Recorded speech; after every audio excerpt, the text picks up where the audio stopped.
Prancis tidak hanya dikenal karena Menara Eiffel, anggur berkualitas dan mode kelas atas. Ini juga merupakan tempat di mana kopi diseruput seperti filosofi hidup, di mana siswa SMA mendebatkan Descartes, dan di mana setiap langkah adalah perjalanan untuk menikmati keberadaan. Apa yang membuat Prancis begitu unik? Mari kita melangkah ke sebuah negara di mana setiap napas menggema semangat joie de vivre, kesenangan hidup yang sejati.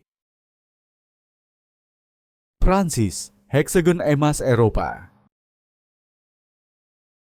Saat melihat peta Prancis, seseorang tidak bisa tidak memperhatikan bentuk khasnya yang menyerupai heksagon yang hampir sempurna. Bukan kebetulan jika orang Prancis dengan penuh kasih menyebut negara mereka Le Hexagone. Namun bentuk ini bukan sekadar keunikan geografis, ia membawa makna simbolik. Ini mencerminkan rasa kelengkapan luar biasa dari negara itu secara geografis, iklim, dan budaya.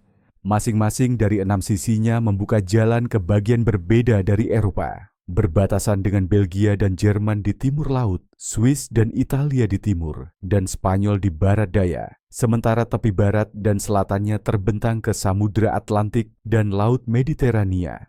Tidak ada tempat lain di Eropa di mana seseorang dapat mengalami perubahan lanskap yang begitu dramatis dalam satu hari saja. Di pagi hari, Anda mungkin sedang bermain ski di lereng bersalju pegunungan Alpen, menghirup udara gunung yang segar, dikelilingi oleh desa-desa kuno yang terletak di bawah puncak-puncak yang menjulang. Pada sore hari, Anda bisa berjalan-jalan di sepanjang pantai yang disinari matahari di Riviera Prancis, tempat air Nice berkilauan dalam biru Mediterania. Keanekaragaman alam ini lebih dari sekadar keuntungan bagi pariwisata. Ini adalah ilustrasi mendalam tentang keseimbangan harmonis Prancis antara lingkungan, hunian manusia, dan pertumbuhan berkelanjutan.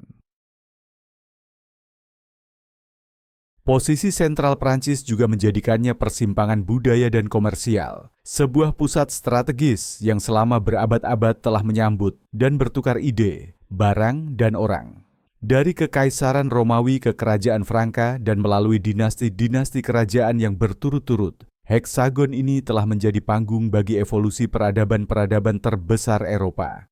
Pada akhirnya bentuk heksagonal itu lebih dari sekadar fakta kartografis. Itu adalah metafora budaya, merangkum sebuah bangsa sambil secara bersamaan memperluas visinya ke cakrawala Eropa dan dunia yang lebih luas. Prancis memiliki 6 sisi. Karena satu saja tidak cukup untuk anggur, keju, pegunungan, dan gaya. Jika Anda hanya bisa mengunjungi satu sudut dari heksagon ini, kemana Anda akan pergi terlebih dahulu? Beritahu kami. Perempuan Prancis, ikon kemandirian elegan dan daya tarik abadi.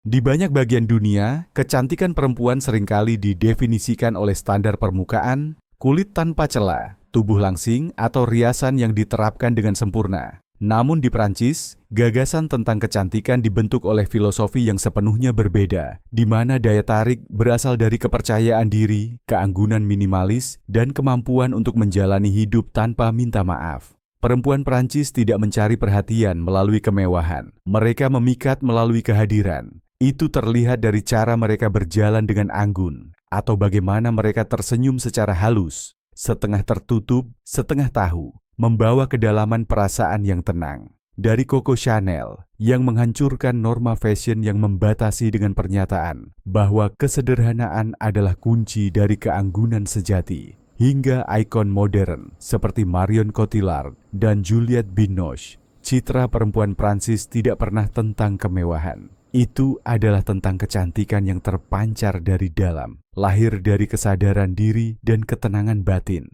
Bagi mereka, gaya bukanlah tontonan. Itu adalah cerminan dari kepribadian dan rasa hormat terhadap diri sendiri. Apa yang benar-benar membuat perempuan Prancis begitu menarik bukan hanya penampilan atau selera busana mereka, tetapi sikap mereka. Mereka mandiri secara emosional dan finansial, berdiri di atas harga diri, dan tidak bergantung pada cinta atau pengakuan sosial untuk merasa lengkap. Dalam hubungan, mereka mencintai dengan penuh gairah namun tidak pernah kehilangan kejernihan. Dalam karier, mereka tegas tanpa menjadi kasar, lembut tanpa menjadi penurut. Keseimbangan ini, antara kebebasan dan pengendalian diri, antara romantisme dan realisme telah menjadikan perempuan Prancis bukan hanya simbol kecantikan, tetapi juga cara hidup yang halus dan kekuatan intelektual. Pesonanya tidak memudar seiring waktu, itu justru semakin dalam. Daya tariknya adalah jenis yang tidak menuntut perhatian, tetapi terus tinggal dalam ingatan. Bukan karena ia mengungkap segalanya, melainkan karena ia tahu persis apa yang harus disimpan. Kastel-kastel di Prancis, aliran sejarah dan seni yang hidup.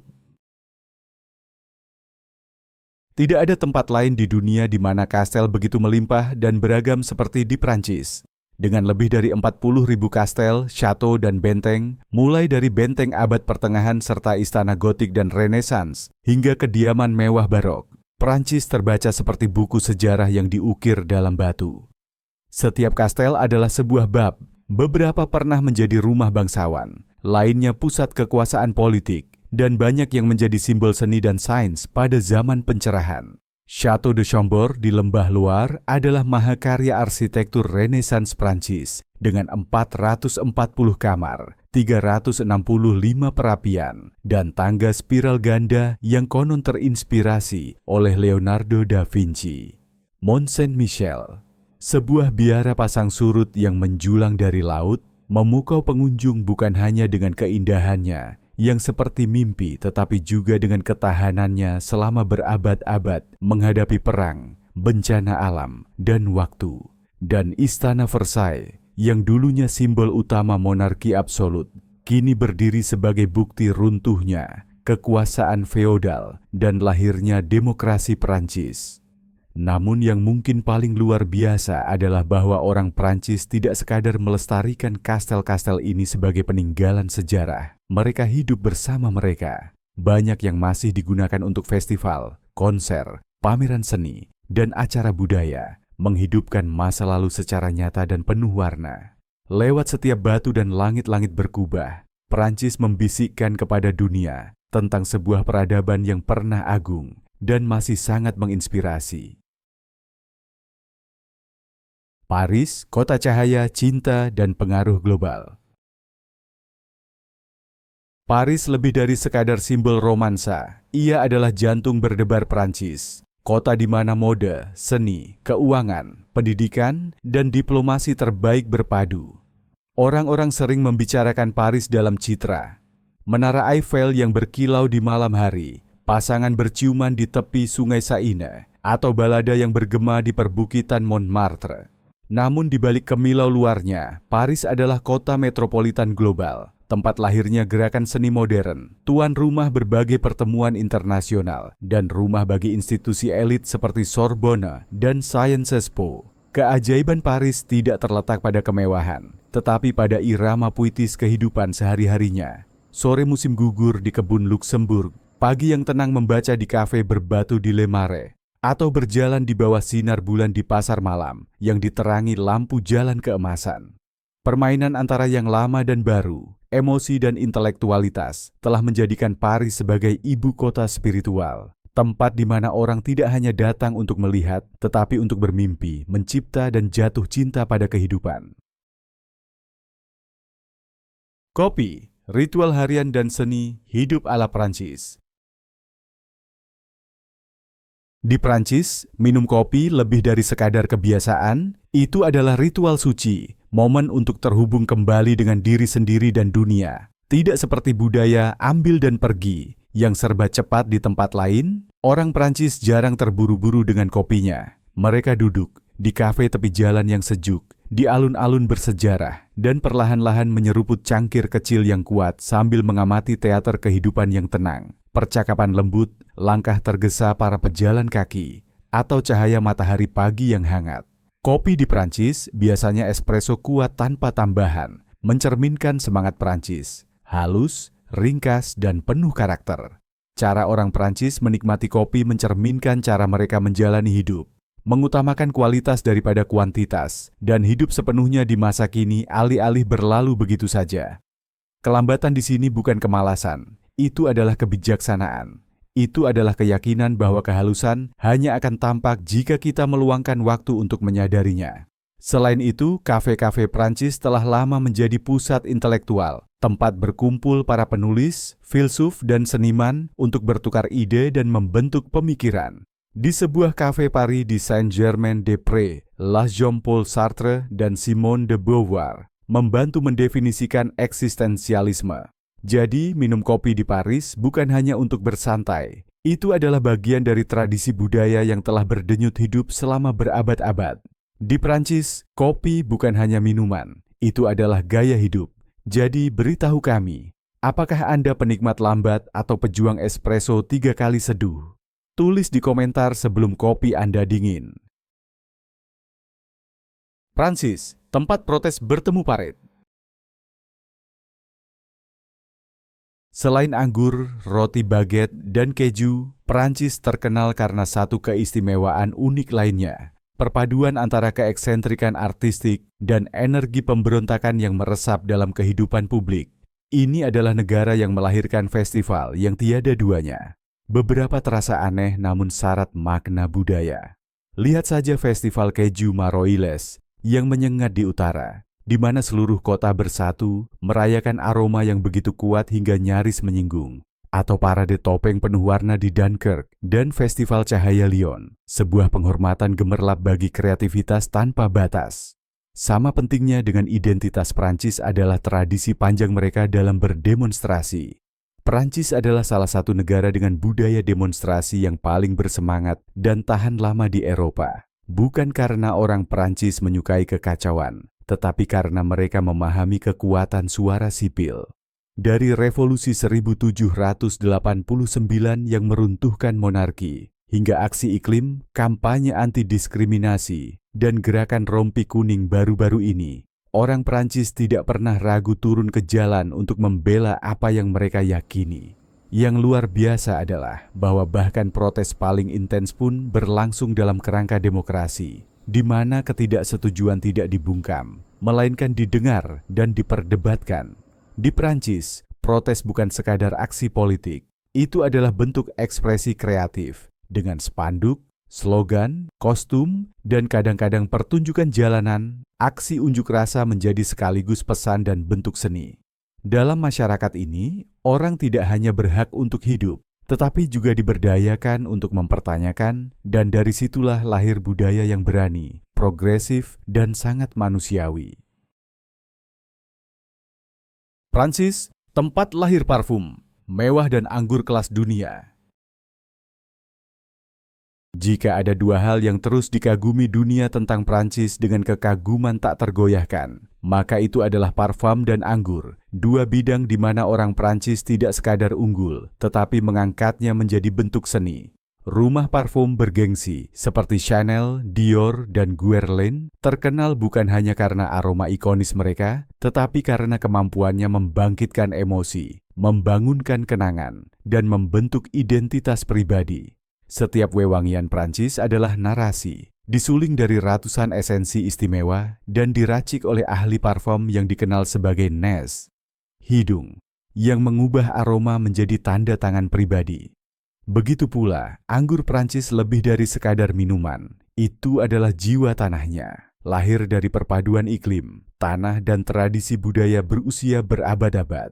Wilayah anggur terkenal seperti Bordeaux, Burgundy, Champagne, dan Lembah Rhône tidak sekadar menghasilkan vintage berkualitas tinggi, mereka menjaga warisan. Setiap botol adalah hasil dari metode budidaya klasik dan rasa bangga lokal yang mendalam. Di Prancis, anggur tidak diminum untuk mabuk, tetapi untuk memperlambat, menghargai kelembutan, dan membagikan keindahan dalam bentuk segelas di antara teman atau keluarga. Prancis bukan sekadar produsen atau eksportir, itu adalah pembawa standar global untuk keindahan, cita rasa, dan jenis keanggunan yang diperkaya oleh kedalaman budaya. Dalam parfum dan anggur, Prancis menawarkan bukan hanya kemewahan, tetapi makna. Masakan Prancis, tempat budaya bertemu rasa.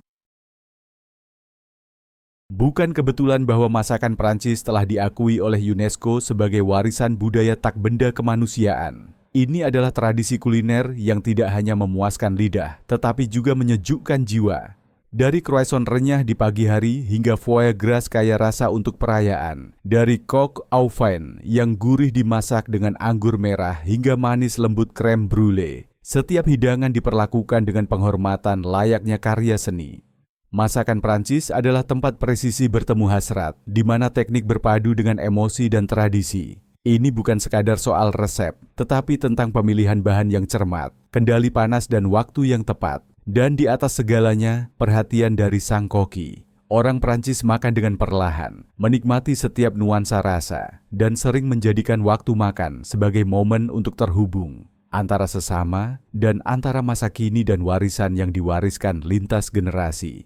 Yang luar biasa adalah bahwa masakan Prancis tidak terperangkap dalam waktu. Ia berkembang, menanggapi tren global dan memperbarui dirinya, namun tidak pernah kehilangan esensinya. Semangat gastronomi, perpaduan estetika, sains, dan seni hidup tetap terjaga.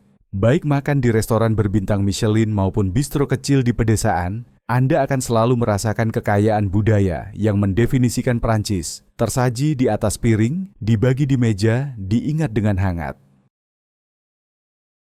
Kehidupan flaneur ketika berjalan menjadi sebuah seni. Di Prancis, terutama di Paris, berjalan kaki bukan sekadar cara untuk berpindah tempat. Itu adalah cara untuk merenungkan kehidupan. Istilah Prancis flaneur tidak hanya merujuk pada seseorang yang berjalan-jalan, tetapi pada orang yang menikmati tindakan berkelana tanpa tergesa, yang melihat tanpa terburu-buru dan hidup tanpa tergesa-gesa.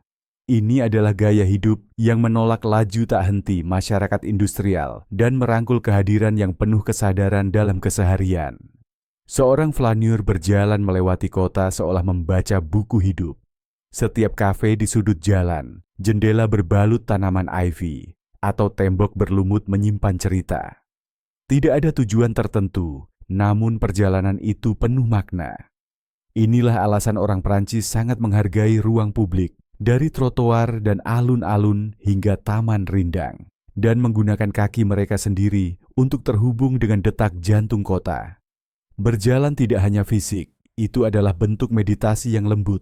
Ia membebaskan seseorang dari layar dan notifikasi, memberikan ruang untuk refleksi diri dan kesadaran yang lebih dalam terhadap lingkungan sekitar. Inilah salah satu alasan mengapa Prancis, terutama Paris, masih mampu mempertahankan romantisme, irama seni, dan kedalaman kontemplatifnya, bahkan di era digital. Prancis, tempat keindahan bertemu warisan. Dengan lebih dari 90 juta pengunjung internasional setiap tahunnya, Prancis bukan hanya negara yang paling banyak dikunjungi di dunia, tetapi juga tempat yang ingin orang kunjungi kembali. Daya tarik magnetis ini tidak terbatas pada Paris, dengan Menara Eiffel, Museum Louvre, dan Champs-Élysées, tetapi juga merambah ke ladang lavender yang puitis di Provence, garis pantai menggoda di Côte d'Azur, dan kastel bak negeri dongeng di lembah luar. Pesona Prancis jauh melampaui bentang alamnya. Itu terletak pada akar sejarahnya yang dalam, kecanggihan budayanya, dan gaya hidup yang mustahil ditiru. Para pelancong tidak datang ke Prancis hanya untuk check-in demi foto. Mereka datang untuk merasakan gaya hidup yang dipenuhi puisi, menyeruput anggur di balkon hotel berusia berabad-abad saat senja, menyusuri desa-desa dongeng di Alsace, atau menikmati croissant berlapis renyah di sudut pagi yang tenang sambil mendengar musik klasik lembut dari jendela atas. Yang membuat Prancis istimewa adalah perpaduan mulus antara warisan dan inovasi, kuliner dan budaya, arsitektur dan suasana. Apakah Anda seorang pecinta seni, penggemar mode, pencari petualangan, atau jiwa yang mendambakan ketenangan?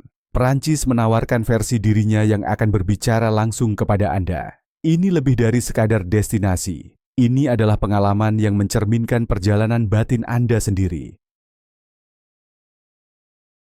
Warisan Nobel Prancis dalam sastra. Dengan 16 hadiah Nobel dalam sastra, Prancis saat ini memegang rekor dunia. Sebuah bukti mengesankan atas warisan intelektualnya, kedalaman pemikirannya, dan cinta abadi terhadap kata-kata tertulis.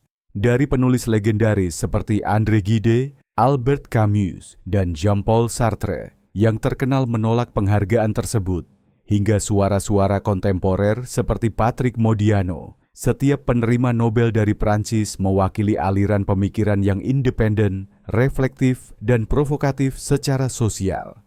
Kesuksesan sastra ini bukan kebetulan. Itu berasal dari tradisi panjang dalam memupuk pemikiran kritis dan membela kebebasan berekspresi dengan gigih. Di Prancis, sastra bukan sekadar hiburan. Itu adalah alat untuk menyelami realitas, memeriksa psikologi manusia, dan menantang kekuasaan, moralitas, identitas, serta struktur masyarakat itu sendiri. Orang Prancis tidak membaca hanya untuk mengisi waktu. Mereka membaca untuk berpikir, berdebat, memahami diri mereka sendiri dan dunia di sekitar mereka. Dari filsuf pencerahan seperti Voltaire dan Rousseau, hingga eksistensialis abad ke-20 seperti Sartre dan Camus, dan kini suara-suara modern seperti Leila Slimani dan Annie Ernaux, pemenang hadiah Nobel 2022. Prancis terus melahirkan penulis dengan bobot budaya dan kesadaran sosial. Di dunia yang dibanjiri konten cepat dan kepuasan instan, Prancis tetap menjaga ruang suci, di mana bahasa dihormati sebagai bentuk seni sekaligus kekuatan yang mampu mengubah kehidupan. Tour de France, kecepatan, pemandangan, dan jiwa. Diluncurkan pada tahun 1903 sebagai kampanye promosi untuk sebuah surat kabar olahraga, Tour de France telah berkembang menjadi lomba balap sepeda paling bergengsi dan paling banyak diikuti di dunia, menarik miliaran penonton setiap musim panas dan sering disebut sebagai Piala Dunia untuk bersepeda. Namun di balik kompetisinya sendiri, Tour adalah festival keliling, ode dramatis untuk ketahanan, strategi, dan kekuatan kemauan manusia. Membentang ribuan kilometer melintasi kota, kebun anggur, ladang luas, dan tanjakan gunung yang berat di Alpen dan Pyrenees, Tour de France lebih dari sekadar balapan. Itu adalah potret panorama dari Prancis itu sendiri. Para penonton tidak hanya menyaksikan, mereka ikut menjelajah. Menyaksikan para atlet mendorong batas fisik mereka, tim-tim bertarung dalam hitungan detik di etape-etape penting, dan warga setempat mengubah setiap pinggir jalan menjadi perayaan. Yang membedakan Tour adalah aksesibilitas dan semangat komunitasnya. Baik Anda tinggal di desa pegunungan atau kota besar, apakah Anda seorang juara dunia atau penggemar sepeda, Tour adalah milik semua orang. Lebih dari sekadar acara olahraga, ini adalah cara Prancis menceritakan kisahnya sendiri, tentang ketangguhan, keberanian, dan perpaduan khas Prancis antara atletisme dan seni dalam gerakan. Ayam jantan Gallia, lambang kebanggaan identitas Prancis. Di antara simbol nasional dunia, ayam jantan Gallia, Le Coq Gaulois, milik Prancis menonjol sebagai salah satu yang paling khas, sekaligus klasik dan penuh karakter. Berbeda dengan negara lain yang memilih singa atau elang, Prancis memilih ayam jantan yang tegap dan bangga. Pilihan yang tampaknya sederhana, namun syarat makna budaya dan sejarah yang mendalam. Asal-usul simbol ini berasal dari zaman Romawi kuno. Kata Latin Gallus berarti penduduk Gallia, tanah leluhur orang Prancis, dan juga berarti ayam jantan. Orang Prancis secara bertahap mengubah kebetulan linguistik ini menjadi ekspresi identitas yang kuat. Ayam jantan ini kemudian melambangkan ketangguhan, kewaspadaan, keberanian, dan kebanggaan nasional. Hewan yang bangun saat fajar, berdiri tegak, tak tergoyahkan, dan selalu siaga. Dalam sejarah modern, ayam jantan Gallia sering muncul pada seragam olahraga nasional, pembukaan acara besar, kampanye pariwisata, bahkan dalam kehidupan sehari-hari. Bagi orang Prancis, ayam jantan lebih dari sekadar simbol. Ia adalah sikap. Ia mewakili keberanian tanpa kesombongan, kebanggaan tanpa arogansi, dan keanggunan bahkan dalam kesulitan. Ayam jantan adalah citra murni dari semangat Prancis, penuh keyakinan, berpandangan jernih, dan tak mau tunduk. Ia menjadi pengingat hidup bahwa kekuatan tidak harus keras dan bahwa kebanggaan budaya bisa hadir dalam bentuk yang paling tak terduga. Di dunia yang sering didorong oleh tontonan besar, ayam jantan Gallia berkokok dengan tenang, namun dengan martabat yang tak tergoyahkan. Budaya berjalan kaki tertanam dalam kehidupan sehari-hari Prancis. Di Prancis, berjalan kaki lebih dari sekadar moda transportasi. Itu adalah gaya hidup, bentuk seni tersendiri. Orang Prancis memandang berjalan dengan kesengajaan dan keanggunan, menjadikannya bagian tak terpisahkan dari rutinitas harian mereka. Di Paris saja, terdapat lebih dari 600 km jalur ramah pejalan kaki, dari boulevard luas hingga gang berbatu, memungkinkan orang untuk merasakan kota secara intim, dalam irama pikiran dan napas. Rata-rata warga Paris berjalan 6.000 hingga 7.500 langkah per hari, angka yang jauh lebih tinggi dibandingkan banyak kota besar Amerika, di mana budaya mobil sering mendominasi. Di Prancis, berjalan kaki bukan sesuatu yang dipaksakan sebagai bagian dari rutinitas kebugaran. Itu secara alami terintegrasi dalam segalanya. Berangkat kerja, membeli roti segar, mengunjungi galeri, atau sekadar berjalan santai setelah makan. Budaya berjalan kaki ini juga mencerminkan rancangan kota yang memprioritaskan pengalaman manusia. Jalanan tidak hanya dibangun untuk kendaraan, mereka dibuat untuk percakapan, pengamatan, dan penemuan. Berjalan di Prancis berarti berinteraksi dengan kota, mencium aroma boulangerie sebelum melihatnya, mendengar musisi jalanan sebelum berbelok, menangkap sepenggal percakapan di kafe saat Anda lewat. Dalam masyarakat yang menghargai kehadiran lebih dari kecepatan, berjalan kaki adalah gerakan fisik sekaligus kejernihan mental, irama yang menghubungkan tubuh, pikiran, dan lingkungan. Tak heran jika di Prancis, berjalan sederhana bisa terasa seperti perayaan kecil akan hidup. Biaya hidup di Prancis, lanskap ekonomi yang beragam.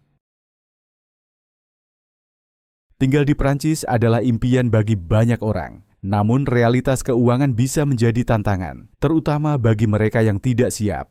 Biaya hidup sangat bervariasi tergantung pada lokasi, perkembangan ekonomi, dan pilihan gaya hidup individu. Paris, sebagai ibu kota negara, secara konsisten menempati peringkat sebagai salah satu kota termahal di Eropa. Sebuah apartemen sederhana di pusat kota dapat berharga 2 hingga 3 kali lipat dibandingkan kota menengah seperti Nantes atau Toulouse. Namun, ini tidak berarti hidup di Prancis tidak terjangkau. Mereka yang tahu cara mengatur anggaran, memilih tempat tinggal dengan bijak, memanfaatkan transportasi umum, dan menggunakan layanan publik Prancis yang kuat, seperti layanan kesehatan dan pendidikan bersubsidi, dapat hidup cukup nyaman dengan penghasilan rata-rata. Banyak kota di luar ibu kota, seperti Strasbourg atau Bordeaux, menawarkan kualitas hidup yang tinggi dengan biaya hidup yang lebih masuk akal. Kuncinya adalah kemampuan beradaptasi dan pengambilan keputusan yang cerdas. Prancis tidak memiliki satu realitas biaya hidup, melainkan banyak, dibentuk oleh wilayah, infrastruktur, dan gaya hidup. Ini adalah mosaik antara ritme perkotaan dan ketenangan pedesaan, dengan tingkat harga dan tempo hidup yang bervariasi sesuai. Bagi mereka yang bersedia merencanakan dengan hati-hati dan menerima cara hidup lokal, Prancis bisa senyaman sekaligus seinspiratif seperti yang dibayangkan. Pada akhirnya, hidup di Prancis bukan tentang kemewahan, tetapi tentang keseimbangan. Ini memberi penghargaan bagi mereka yang mencari substansi dibanding kemilau, dan yang siap menemukan ritme mereka di sebuah negara, di mana setiap wilayah memiliki cita rasa sendiri dan label harganya sendiri. TGV, simbol kecepatan dan visi modern Prancis. Sejak peluncuran resminya pada tahun 1980-an, sistem kereta berkecepatan tinggi Prancis, TGV, Train à Grande Vitesse, telah menjadi bukan hanya lambang keunggulan transportasi, tetapi juga simbol kebanggaan inovasi teknologi Prancis. Dengan kecepatan yang melebihi 300 km per jam, 186 mil per jam, TGV jauh lebih dari sekadar alat transportasi. Ia adalah kekuatan dinamis yang menghubungkan pusat ekonomi dan budaya utama negara ini, termasuk Paris, Lyon, Marseille, Lille, dan Bordeaux. TGV menjadi bukti nyata bagaimana Prancis berinvestasi pada infrastruktur sebagai pilar pembangunan berkelanjutan. Tidak hanya membantu mengurangi tekanan pada perjalanan udara domestik, tetapi juga berkontribusi signifikan dalam menurunkan emisi karbon nasional, komponen penting dalam strategi Prancis untuk melawan perubahan iklim. Lebih dari pencapaian teknisnya, TGV juga merupakan cerminan gaya hidup Prancis. Cepat namun halus, efisien namun tidak mengorbankan kenyamanan. Gerbongnya yang ramping dan hening dilengkapi dengan Wi-Fi, kursi luas dan suasana tenang memungkinkan penumpang menikmati perjalanan sebagai kesenangan, bukan sekadar kewajiban. Di era di mana waktu adalah salah satu komoditas paling berharga, TGV tidak hanya memperpendek jarak geografis, ia memperluas akses terhadap peluang ekonomi, pendidikan, dan budaya bagi jutaan orang. Ini adalah contoh cemerlang bagaimana teknologi, kenyamanan, dan visi jangka panjang dapat berpadu secara harmonis. Kelas filsafat, tradisi Prancis yang berani. Sementara banyak sistem pendidikan di dunia menekankan keterampilan praktis atau pengetahuan teknis, Prancis memilih jalur intelektual yang unik, menempatkan filsafat di jantung kurikulum sekolah menengah, dan bukan sebagai mata pelajaran pilihan di universitas, melainkan sebagai mata pelajaran inti di tahun terakhir pendidikan menengah. Tradisi berani ini membedakan pendidikan Prancis, menumbuhkan budaya di mana siswa diperkenalkan pada pemikiran besar seperti Kant, Rousseau, Descartes, Nietzsche, dan Sartre sebelum mereka lulus. Dalam kelas-kelas ini, siswa tidak hanya diberi fakta, mereka diajak menjelajahi pertanyaan abadi umat manusia. Apa itu keadilan? Apa itu kebahagiaan? Apa yang mendefinisikan kebebasan, moralitas, atau kebenaran? Pertanyaan-pertanyaan ini tidak diajukan untuk dijawab secara pasti, tetapi untuk memperkuat kemampuan berpikir, menganalisis, dan yang terpenting, mempertanyakan. Pencantuman filsafat ini lebih dari sekadar pilihan pendidikan. Ini adalah pernyataan budaya. Di Prancis, pengetahuan tidak dipisahkan dari kehidupan. Pemikiran rasional bukan milik kaum akademik saja. Itu adalah alat demokratis untuk berpartisipasi dalam masyarakat. Tak heran jika Prancis telah melahirkan begitu banyak gerakan intelektual dan tetap menjadi pusat debat publik tentang politik, etika, masyarakat, dan sains. Filsafat di Prancis tidak terbatas pada buku pelajaran. Ia hadir dalam debat televisi, editorial surat kabar, dan percakapan di kafe. Ia adalah bukti hidup dari sistem pendidikan yang tidak hanya mengajarkan apa yang harus dipikirkan, tetapi bagaimana cara berpikir, mendorong pikiran kritis dan reflektif yang penting bagi demokrasi yang sehat. Di Prancis, remaja tidak hanya belajar untuk ujian, mereka mendebatkan Descartes sambil minum kopi. Jadi, jika Anda berpikir, maka Anda ada. Apakah itu berarti membolos kelas membuat Anda lenyap? Ceritakan pertanyaan filsafat favorit Anda atau alasan favorit Anda untuk bolos kelas filsafat. Joie de vivre, filsafat kenikmatan sehari-hari. Jika ada satu frasa yang merangkum semangat gaya hidup Prancis, itu adalah joie de vivre, kegembiraan dalam hidup. Lebih dari sekadar slogan, ini adalah filsafat hidup yang membimbing, tertanam dalam keseharian. Orang Prancis tidak menjalani hidup dengan terburu-buru. Mereka menikmatinya, mereka makan perlahan, bercakap-cakap panjang, beristirahat dengan sengaja, dan menemukan kesenangan dalam detail terkecil, espresso pagi di teras kafe, makan siang panjang bersama teman, atau berjalan santai sore hari di bawah jalanan berpohon. Berbeda dengan budaya berkinerja tinggi yang menyamakan waktu dengan produktivitas dan laba, orang Prancis menyediakan ruang untuk pengalaman emosional dan spiritual. Hal ini tercermin dalam tradisi kuliner mereka, di mana setiap hidangan adalah ritual koneksi dan kenikmatan dalam liburan musim panas yang panjang, dan dalam malam hari yang dihabiskan bersama keluarga alih-alih di kantor. Joie de vivre bukan tentang kemewahan, itu tentang seni menjalani hidup. Itu berarti memberi nilai pada kehadiran, pada hubungan, pada keindahan momen-momen sederhana. Filsafat inilah yang membantu orang Prancis menjaga keseimbangan di tengah tekanan kehidupan modern, harmoni antara kemajuan ekonomi dan kesejahteraan batin. Tidak mengherankan jika Prancis secara konsisten mendapat peringkat tinggi dalam indeks kebahagiaan dan harapan hidup. Di Prancis, orang tidak hanya hidup lebih lama, mereka hidup lebih utuh.